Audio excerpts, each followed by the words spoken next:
Coucou tout le monde et bienvenue sur ma chaîne. Alors ce matin j'avais envie de vous montrer un peu ma routine soin de la peau. C'est une routine minimaliste et une routine que je fais normalement tous les matins.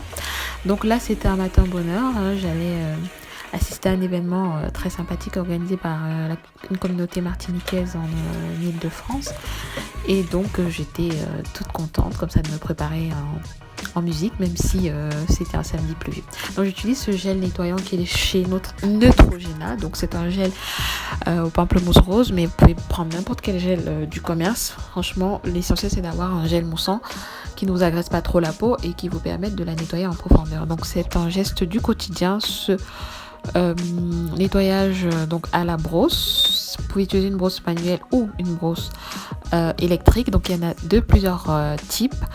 La mienne, je l'ai depuis au moins 5 ans et elle me convient. Donc voilà, je l'emporte un peu partout. Elle est pratique, elle n'est pas encombrante. Et donc voilà, c'est important pour rebalancer un peu le pH de la peau, de la nettoyer comme ça quotidiennement. Et ça vous permet aussi bien sûr d'enlever toutes les peaux mortes qui se sont entassées notamment pendant votre nuit de sommeil. C'est clair que les têtes d'oreiller sont des mines de bactéries, oui, je vous l'apprends, ou pas. Mais voilà, donc toujours prendre le temps de bien nettoyer sa peau. Donc 2 minutes chrono minimum. Ça c'est le temps que je passe. Et donc j'insiste bien sur, vous voyez, la zone autour des lèvres.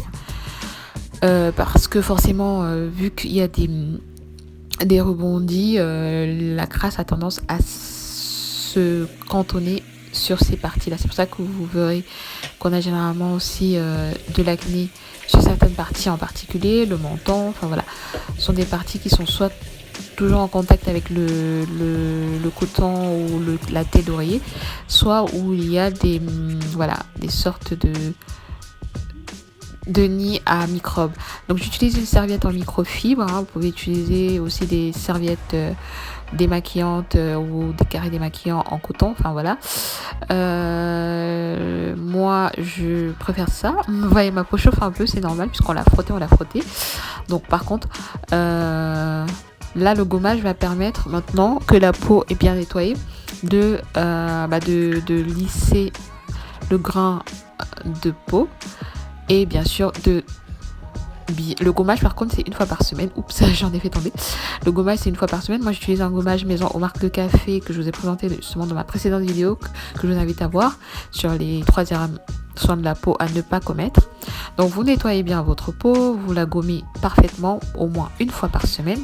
Le nettoyage quotidien consiste donc à la brosser avec une brosse nettoyante et avec un gel nettoyant. Le gommage, vous voyez, je passe aussi sur les lèvres, j'insiste toujours et encore sur la zone autour des lèvres et tout le reste de la peau, bien sûr, à bien gommer au moins avec une dizaine de mouvements circulaires par endroit. Donc voilà, mon gommage il est aussi clarifiant, c'est-à-dire que j'ai dans mon gommage mis de l'huile essentielle de citron qui est aussi un tonique et qui est un stimulant pour la peau. Donc la peau a besoin de vitamine C donc pour rester tonique, élastique et pour garder son éclat. Donc le curcuma aussi que je mets dans mon gommage me permet d'avoir une peau radieuse. Donc ça joue bien sûr aussi sur la production de mélanine et ça limite l'apparition de taches noires. Donc mon gommage fait maison. Je vous conseille d'en faire aussi pour vous. C'est très pratique à faire avec du marc de café, du miel et tous les produits hydratants que vous voudrez bien rajouter. Mais faites bien attention à la conservation, comme je l'ai dit dans ma précédente vidéo. Toujours vérifier les dates de péremption de vos produits. Et si c'est des produits maison, soit vous mettez un conservateur, soit vous les mettez au frais.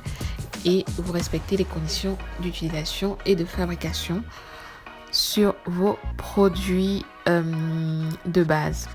Alors voilà, maintenant que le gommage est fait, j'insiste encore sur les parties, la zone T, quand on a une peau grasse, bien sûr, faire attention.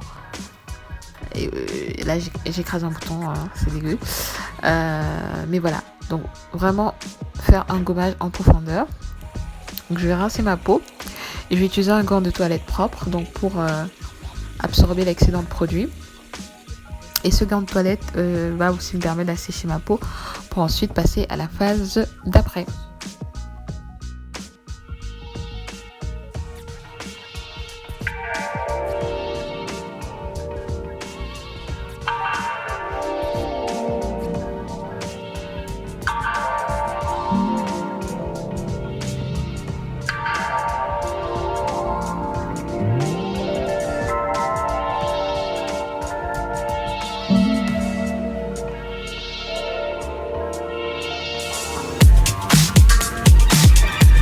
Alors, toujours bien sûr, rincer ces outils utilisés, la brosse, le gant. Et là, je repasse plusieurs fois, bien sûr, pour vérifier que toute la couche de produit que j'ai appliquée sur mon visage est partie. N'oubliez pas que le curcuma s'attache un peu. Donc là, vous voyez bien que j'ai la peau qui est assez brillante et assez illuminante, pour ne pas dire lumineuse. Et voilà, donc bien s'assurer quand même qu'on ne garde pas un reste de curcuma qui pourrait tacher nos vêtements. Ce serait un peu bizarre d'avoir le col de chemise tout jaune parce qu'on a utilisé du curcuma. Donc ça, c'est une petite mise en garde. Voilà. Ensuite, ce que je fais là, c'est donc juste bien assécher la peau. Donc vérifier qu'il ne reste plus d'eau. Nettoyer aussi bien sûr jusqu'aux oreilles, le cou, le décolleté, c'est important. Et puis voilà, donc la peau est propre.